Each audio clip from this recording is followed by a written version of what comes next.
Oke, kemarin kan aku pergi ke Bali bersama dengan teman-teman ya. Kebetulan diminta istri untuk opening klinik Glowtech yang di Bali.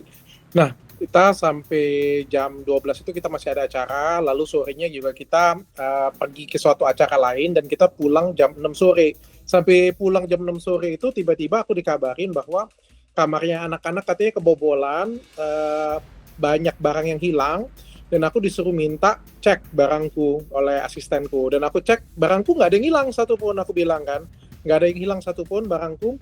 Pas kita kumpul di tengah-tengah ternyata banyak banget barang yang hilang ya. Dari Willy Salim itu ada MacBook, ada iPad, ada parfum juga. Dari Regi itu ada kamera dengan iPhone, sama satu lagi Richie itu kehilangan dompet dan banyak kartu ya dalam hilangnya gitu. Pintunya juga dijebol ya, jadi pintu kacanya itu dijebol, dipecahin, dipaksa masuk dan dibongkar semuanya, seperti itu. Sudah dilaporin, jadi dari jam 6 sore kita tahu kejadiannya, dan kita langsung jam 7 ke kantor polisi, sekitar jam setengah 8 sampai jam 9 di kantor polisi, akhirnya dilaporin, diterima dengan baik oleh Pak Kasatnya juga sama Kanitnya. Sampai hari ini sih belum ada laporan sih. Belum ada laporan bagaimana update terakhirnya. Tanggal 20 jam 6 sore, tanggal 21 jam 6 sore. Tanggal 21 ya, benar ya? Tanggal 21 jam 6 sore kejadiannya. Lapor polisi sekitar jam setengah 8 malam sampai jam 9 malam. Hari ini tanggal berapa? Hari ini tanggal 25 ya, berarti sekitar sudah hampir 5 hari ya? Sampai hampir 5 hari belum ada update sih, belum ada update. Ya itu yang sangat saya sayangkan ya, karena kan saya sayang banget dengan Bali ya, saya cinta banget dengan Bali, sering liburan di Bali. Yang saya rasakan dari dulu itu adalah Bali itu salah satu kota teraman ya, dimana kita naruh handphone aja di restoran tuh nggak mungkin bisa hilang ya, karena kan itu kota pariwisata ya, jadi keamanan itu sangat penting sekali bagi kota pariwisata. Sangat sayangkan banget sih kemarin ada pembobolan, bahkan ada pencurian di situ. Itu buat kita ketakutan semuanya, dan akhirnya pada malam itu semuanya nggak ada yang nginep di villa itu, kita pindah villa semuanya. Sampai kita pindah villa semuanya karena pada ketakutan, takut mau dicuri lagi atau takut dibunuh atau takut yang apa ya gitu ya. Jadi pada ketakutan, pada pindah semuanya jadinya. Curiganya ya nggak ada ya, kita nggak bisa ngomong ya, karena itu kan itu private villa ya, jadi nggak ada CCTV. Kita heran juga kenapa nggak ada CCTV sih, aku juga mempertanyakan itu sih. Tapi memang katanya beberapa villa di Bali banyak yang nggak ada CCTV-nya. Kemungkinan sih kita mencurigain orang yang sering, atau orang daerah situ, atau ya mungkin dekat dengan villa itulah ya mungkin ya, karena tahu dengan percis situasi villanya. Nah, kebetulan dari yang aku tahu sih dari pemilik villanya, kanan kirinya juga nggak ada CCTV, tapi kata Pak polisinya pasti ada lah di daerah-daerah situ, jalan-jalan sekitar pasti ada 1-2 CCTV. Tapi aku belum dapat update lagi dari pihak berwajib. Betulnya kalau aku sih nggak kehilangan apapun ya, jadi aku nggak kehilangan apapun. Jadi di situ kan ada 5 kamar, total yang dibongkar itu ada 3 kamar, 2 kamarnya lagi tidak sempat terbongkar, 1 kamarnya itu baru dicongkel sedikit tapi belum sempat masuk, sedangkan kamarku yang paling di pojokan itu tidak terbongkar sama sekali, berarti belum tersentuh sama sekali.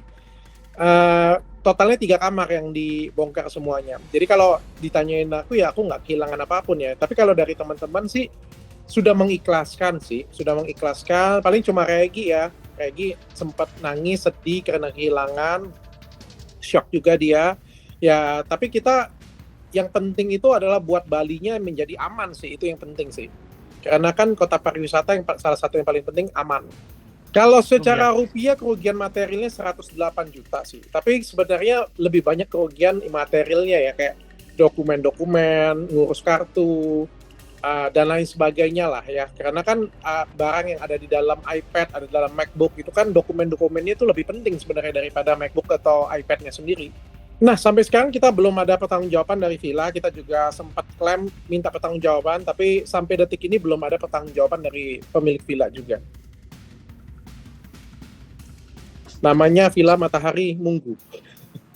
Ada update-nya ya. Kemarin juga aku ada lihat di berita, aku tahu sih itu ulahnya si John sih, membawa lagi berita tersebut pakai ahli yang mengatakan bahwa itu bisa jerat UU ITE kasus tersebut. Aku mau update dengan kalian semuanya. Kasus tersebut sudah selesai ya.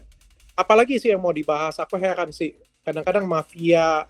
Ya aku juga kadang-kadang kesel juga ya, kita kasih edukasi tentang skincare abal-abal, kasih edukasi tentang ini tapi buat aku tuh jadi banyak musuh ya, mafia-mafia tetap musuhin aku ya. Aku kesel juga sih di sana.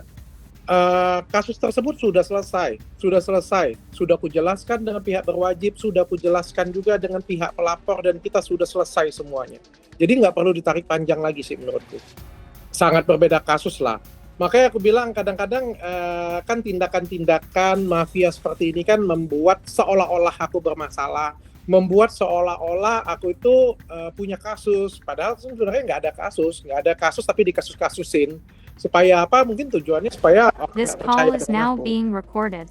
Supaya orang berkurang kepercayaannya atau menjadi tidak percaya sehingga mereka bisa jualan lagi. Mungkin ya, aku dugaannya itu ya. Soalnya kasusnya nggak ada dikasus-kasusin. Kasusnya sudah selesai juga masih diceritain. Apa gunanya coba? Ya itu salah satunya ya. Makanya kemarin pada waktu kehilangan di Bali, aku juga tidak ingin kasih statement apapun. Aku juga nggak sempat buat konten, tapi aku bilang nggak jadi deh kontennya. Aku bilang mungkin kan konten ini kan cuma untuk memberitahu supaya berhati-hati.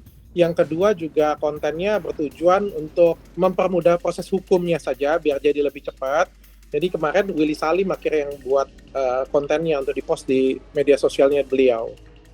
Gitu. Kena mental juga sih aku gara-gara satu kali kemarin beberapa bulan yang lalu akhirnya aku jadi takut juga untuk memberikan informasi bahwa kecurian gitu.